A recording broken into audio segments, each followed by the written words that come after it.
ನೀವೇ ಬರಬೇಕು ಅಂತ ಹೇಳಿದ್ರು. ಮುಖ್ಯಮಂತ್ರಿಗಳೇ ಬಂದು ಇದನ್ನು ಲಾಂಚ್ ಮಾಡಬೇಕು ಅಂತ ಹೇಳೋದ್ರಿಂದ ನಾನು ಇದು ಮುಂದಕ್ಕೆ ಹೋಯಿತು. ಹಾಗಾಗಿ ಇವತ್ತು ನಡೀತಾ ಇದೆ. ನನಗೆ ಆ ರಾಜಣ್ಣ ಸಹಕಾರ ಮಂತ್ರಿ ಬರಬೇಕಾಗಿತ್ತು, ಬಂದಿಲ್ಲ. ಬಹುಶಃ ನಾನು ಕಾರಣ ಇರಬೇಕು ಅನ್ನೋ ಕಾಣಿಸುತ್ತೆ ಅದಕ್ಕೆ. ಯಾಕೆ ನಾನು ಇವತ್ತು ಬರ್ತೀನಿ ಅಂತ ಹೇಳಿದ್ದೆ, ನಿನ್ನೆನೇ ಬಂದ್ಬಿಟ್ಟೆ ನಾನು. ಏನೇ ಆಗಲಿ ಇವತ್ತು ಲಾಂಚ್ ಮಾಡಿದ್ದೀವಿ. ಈ ಮಾರುಕಟ್ಟೆ ಬೆಳೀಲಿ ಅಂತೇಳಿ ಆಶಿಸಿ ಸರ್ಕಾರದಿಂದ ಎಲ್ಲ ಸಹಕಾರವನ್ನು ಬೆಂಬಲವನ್ನು ನಾವು ಕೊಡುತ್ತೇವೆ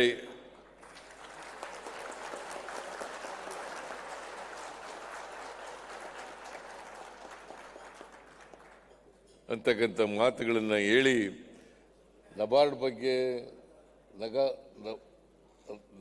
ನಬಾರ್ಡ್ ರೀಫೈನಾನ್ಸಿಂಗ್ ಬಗ್ಗೆ ಸ್ವಾಮಿ ಮಾತಾಡಿದ್ದಾರೆ. ನಾನು ಮಾತಾಡಕ್ಕೆ ಹೋಗಲ್ಲ. ಯಾಕಂತಂದ್ರೆ ಪ್ರತಿ ವರ್ಷ ಕಳೆದ ವರ್ಷ ಅಂದರೆ 23-24ರಲ್ಲಿ 5,600 ಕೋಟಿ ರೂಪಾಯಿಯನ್ನು ನಾವು ಕೊಟ್ಟಿದ್ದೆವು ಶಾರ್ಟ್ ಟರ್ಮ್ ಲೋನ್. 5 ಲಕ್ಷದವರೆಗೆ ಬಡ್ಡಿ ರಹಿತ ಸಾಲ ಕೊಡ್ತೀವಿ ನಾವು ರೈತರಿಗೆ. 5 ಲಕ್ಷದವರೆಗೆ ಬಡ್ಡಿ ರಹಿತ ಸಾಲ ಕೊಡ್ತೀವಿ. ಆಮೇಲೆ 5 ಲಕ್ಷದಿಂದ 15 ಲಕ್ಷದವರೆಗೆ ಮೀಡಿಯಂ ಟರ್ಮ್ ಮತ್ತು ಲಾಂಗ್ ಟರ್ಮ್ ಲೋನು. ಅದಕ್ಕೆ ಬರೀ 3% ಮಾತ್ರ ಚಾರ್ಜ್ ಮಾಡ್ತೀವಿ. ನಬಾರ್ಡ್ನವರು 4% ಕೊಡ್ತಾರೆ. ಇನ್ನು ಉಳಿದದನ್ನೆಲ್ಲ ನಾವು ಕೊಡ್ತೀವಿ. ಒಟ್ಟು 1,200-300 ಕೋಟಿ ರೂಪಾಯಿಯನ್ನು ಗೌರ್ಮೆಂಟ್ ಕೊಡ್ತಾ ಇದೆ. ಅದನ್ನು ಈ ಸಾರಿ ಕೇಂದ್ರ ಸರ್ಕಾರದವರು ಕಡಿಮೆ ಮಾಡಿಬಿಟ್ಟಿದ್ದಾರೆ. 5,600 ಕೋಟಿ ಕಳೆದ ವರ್ಷ ಕೊಟ್ಟಿದ್ರೆ ಈ ವರ್ಷ 2,340 ಕೋಟಿ ರೂಪಾಯಿ. ಇದು ಅನ್ಯಾಯ ಅಲ್ವಾ? ಕಡಾಡಿ ಕೇಳ್ರಿ ನೀವು. ಅದಿರಲಿ, ಕೇಳಿ. ಈ ಕಡೆ ನನ್ನ ಮಾತು ಕೇಳಿ. ನಾವು ನಿಮ್ಗೆ ಹೇಳ್ತಾ ಇರೋದು. ನೀವೆಲ್ಲ ಸ್ವಲ್ಪ ಹೇಳಿ.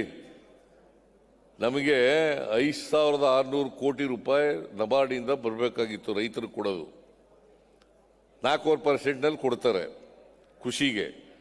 ಈ ಸಾರಿ ಏನು ಮಾಡಿಬಿಟ್ಟಿದ್ದಾರೆ ಗೊತ್ತಾ? 2,340 ಕೋಟಿ ರೂಪಾಯಿ ಮಾಡಿಬಿಟ್ಟಿದ್ದಾರೆ.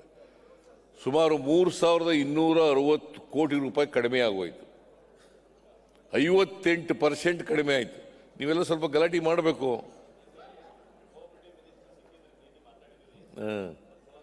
ಬರೀ ಮಾತಾಡಿದ್ರ ಪ್ರಯೋಜನ ಎಲ್ಲ, ಕೊಡಿಸ್ಕೊಡ್ಬೇಕು.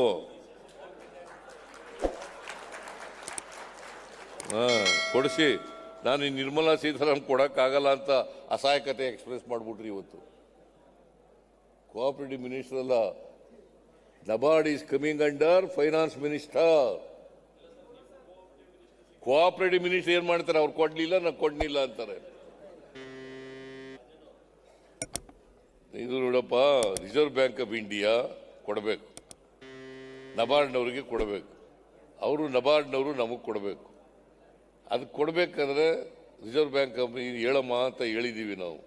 ನಿರ್ಮಲಾ ಸೀತಾರಾಮನ್ ಅವರಿಗೆ ಹೇಳಮ್ಮ ತಾಯಿ ಅಂತ ಹೇಳಿದ್ದೀವಿ. ಹೇಳ್ತೀನಿ ಅಂತ ಒಪ್ಕೊಂಡಿದ್ದಾರೆ. ಬಟ್ ಕೊಡೋಕ್ಕಾಗಲ್ಲ ಅನ್ನೋದ್ರ ಮೊದಲು ಎಕ್ಸ್ಪ್ರೆಸ್ ಮಾಡಿಬಿಟ್ಟು ಆಮೇಲೆ ಇದನ್ನು ಹೇಳಿದ್ರು.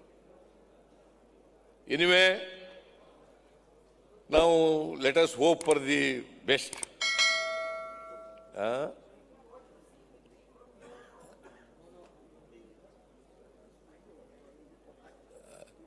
ಅದರಿಂದ ನಾವು ಒಟ್ಟಾರೆಯಾಗಿ ಕರ್ನಾಟಕದಲ್ಲಿ ರೈತರಿಗೆ ಸಹಾಯ ಆಗಬೇಕು. ಹಾಲು ಉತ್ಪಾದಕರಿಗೆ ಸಹಾಯ ಆಗಬೇಕು, ರೇಷ್ಮೆ ಬೆಳೆಗಾರರಿಗೆ ಸಹಾಯ ಆಗಬೇಕು, ಆಮೇಲೆ ತರಕಾರಿ ಬೆಳೀತಕ್ಕಂಥವ್ರಿಗೆ ಸಹಾಯ ಆಗಬೇಕು, ಕೃಷಿ ಮಾಡ್ತಕ್ಕಂಥವ್ರಿಗೆ ಸಹಾಯ ಆಗಬೇಕು, ಹಾಲು ಉತ್ಪಾದಕರಿಗೆ ಸಹಾಯ ಆಗಬೇಕು. ರೂರಲ್ ಎಕಾನಮಿ, ಹಳ್ಳಿಗಾಡಿನ ಆರ್ಥಿಕತೆ ಬೆಳವಣಿಗೆ ಆಗಬೇಕು. ಹಳ್ಳಿಗಾಡಿನ ರೈತರ ಅವರ ಆದಾಯ ಜಾಸ್ತಿ ಆಗಬೇಕು. ಅದಕ್ಕೋಸ್ಕರ ನಾವೆಲ್ಲ ಪ್ರಯತ್ನ ಮಾಡೋಣ ಅಂತಕ್ಕಂಥ ಮಾತುಗಳನ್ನು ಹೇಳಿ ಇವರಿಗೆ ಶುಭವಾಗಲಿ. KMFನವರಿಗೆ, ಮಿಲ್ಕ್ ಯೂನಿಯನ್ನವರಿಗೆ, ಮಿಲ್ಕ್ ಸೊಸೈಟಿಗಳಿಗೆ ಮತ್ತು ಎಲ್ಲ ಡೀಲರ್ಸ್ಗಳಿಗೆ ಅವರಿಗೆಲ್ಲ ಶುಭವಾಗಲಿ ಅಂತ ಹಾರೈಸಿ ನನ್ನ ಮಾತುಗಳನ್ನು ಮುಗಿಸ್ತೇನೆ. ಜೈ ಹಿಂದ್, ಜೈ ಕರ್ನಾಟಕ.